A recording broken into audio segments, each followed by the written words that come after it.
तो good morning all of you students, welcome to on our YouTube channel study of science. सभी को जय श्री राम। तो जैसा कि कल हम पढ़ चुके थे, इलेक्ट्रॉन, प्रोटॉन और न्यूट्रॉन तीनों कणों का जो तरंग दैर्ध्य था कल की क्लास में हम निकाल चुके थे।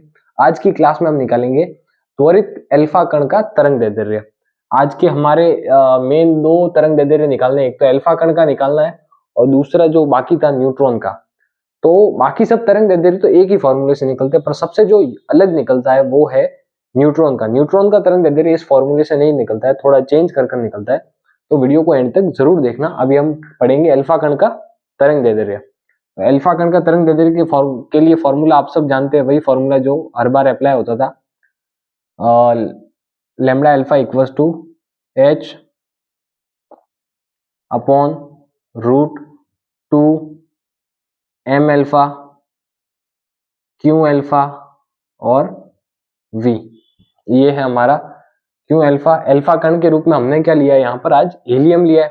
हीलियम का जो है हमारा आवेश, एक कण का हीलियम का आवेश होता है वो होता है 2.6 into 10 to power 19 coulomb.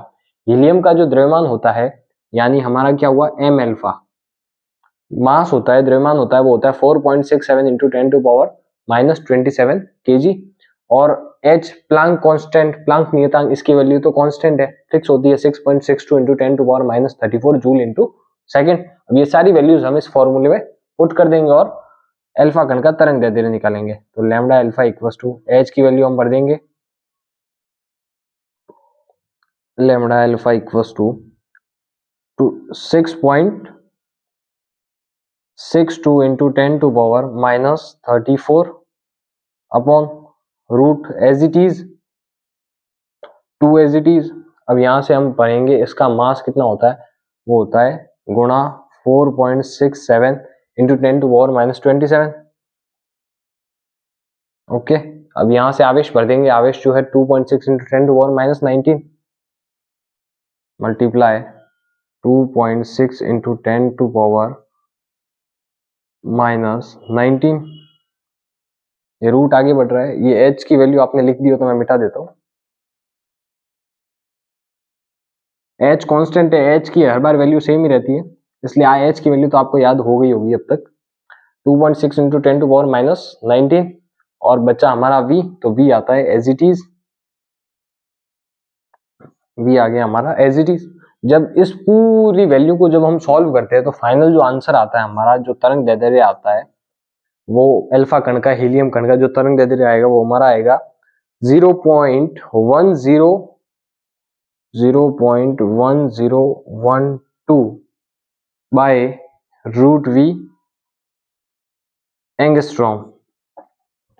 Okay, तो अल्फा कण का भी तरंग दैर्ध्य हम ज्ञात कर चुके। तो अल्फा कण का ये जो पूरी मैथमेटिक इक्वेशन है, इक्वेशन नहीं सॉरी, ये जितनी भी गणित की गुणा, अंडर रूट वगैरह, भाग, इन सबको हम सॉल्व करेंगे तो लास्ट में जो हमारे पास फाइनल आंसर आएगा, जो अल्फा कण जिसको हमने अभी हीलियम कण के रूप में लिया है, उसका जो तरंग दैर्ध्य निकलेगा लैम्डा अल्फा, वो होगा 0.1012 अपॉन रूट वी एंगस्ट्रॉम। और जैसे क्वेश्चन ऐसे इस टाइप में क्वेश्चन भी पूछे जाएंगे कि जो हमारा अल्फा कण है, हीलियम है, वो इस विभव से त्वरित है तो उसका तरंग दैर्ध्य निकालिए। तो वहां पर उस त्वरित, जिस विभव से त्वरित होगा वो वैल्यू हमें यहाँ पर पुट करनी पड़ेगी और उससे हमारा आंसर निकल जाएगा। तो इस टाइप के क्वेश्चन पूछे जाते हैं एग्जाम में, तो ये आप नोट कर लो। इसके बाद हम पढ़ेंगे न्यूट्रॉन का तरंग दैर्ध्य।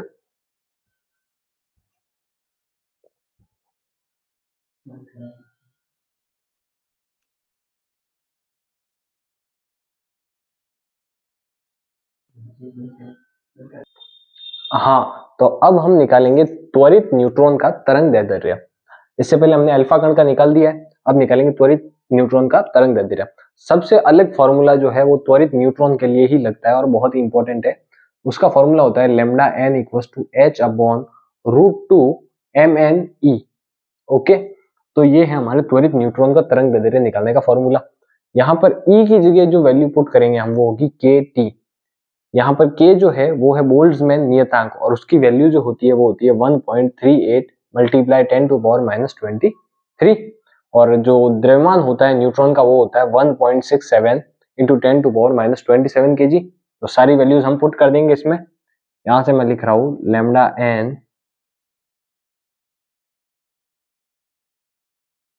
इक्वल्स टू, h की वैल्यू तो आपको पता ही है 6.62 into 10 to power -34 upon root 2 multiply 1.67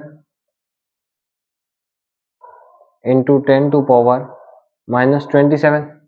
okay, अब यहाँ पर e की जगह मैं क्या वैल्यू पुट कर रहा हूँ, kt, यहाँ पर मैं kt पुट कर दिया मैंने। ओके, अब यहाँ से मैं वापस लिख रहा हूँ lambda n equals to 6.62 into 10 to power -34 upon root 2 को मैं इसके साथ मल्टीप्लाई कर पा रहा हूँ तो आ जाएगा 2.67 इंटू 10 टू पावर -27। अब यहाँ से k की वैल्यू मैं पुट कर रहा हूँ, k की वैल्यू जो है हमारे पास वो है 1.38 multiply 10 to power -23 into t। ये हम सारी वैल्यूज पुट कर चुके। ओके, तो अब हम इनको सॉल्व जब करेंगे तो हमारा फाइनल आंसर जो आएगा वो आंसर होगा 30.83 upon root T angstrom. Okay, तो ये है हमारे न्यूट्रॉन का तरंग दैर्ध्य निकालने का फॉर्मूला और ये है हमारे न्यूट्रॉन का तरंग दैर्ध्य। यहाँ पर टी है टाइम पीरियड, जो हमको क्वेश्चन पूछेगा तो क्वेश्चन में टाइम पीरियड दिया होगा तो टाइम पीरियड की जगह वैल्यू रख के हमें इसको सॉल्व करके न्यूट्रॉन का तरंग दैर्ध्य निकालना पड़ेगा। तो इस प्रकार हमारे जितने भी कण थे, इलेक्ट्रॉन, प्रोटॉन, न्यूट्रॉन, ड्यूट्रॉन और अल्फा कण और हमारा न्यूट्रॉन, सभी कणों के तरंग दैर्ध्य निकालने का फॉर्मूला हम प्रूफ कर चुके हैं और सभी कणों के तरंग दैर्ध्य भी हम निकाल चुके हैं। नेक्स्ट क्लास में हम इन क्वेश्चंस पर एक दो क्वेश्चन भी कर लेंगे कि इसका तरंग दैर्ध्य निकालिए, इसका विभव ये है तो इसका तरंग दैर्ध्य निकालिए, इसका टाइम पीरियड ये है। तो आज की क्लास हम यही स्टॉप करते, कल की क्लास में मोस्ट इंपोर्टेंट क्वेश्चन करेंगे हम इन पर रिलेटेड कुछ। ओके, तो आज की क्लास यही खत्म होती है, ये सब नोट कर लेना, बहुत ही इंपॉर्टेंट है, बोर्ड एग्जाम से रिलेटेड है सब कुछ। तो ऐसे ही जुड़े रहिए हमारे YouTube channel study of science के साथ, हमारे वीडियोस को लाइक कीजिए, चैनल को सब्सक्राइब कीजिए और अगर आपको कुछ भी समझ में नहीं आता तो आप कमेंट कीजिए, हम आपको और अच्छे से समझाने का ट्राई करेंगे। ओके, ऑल द बेस्ट और ये नोट कर लेना।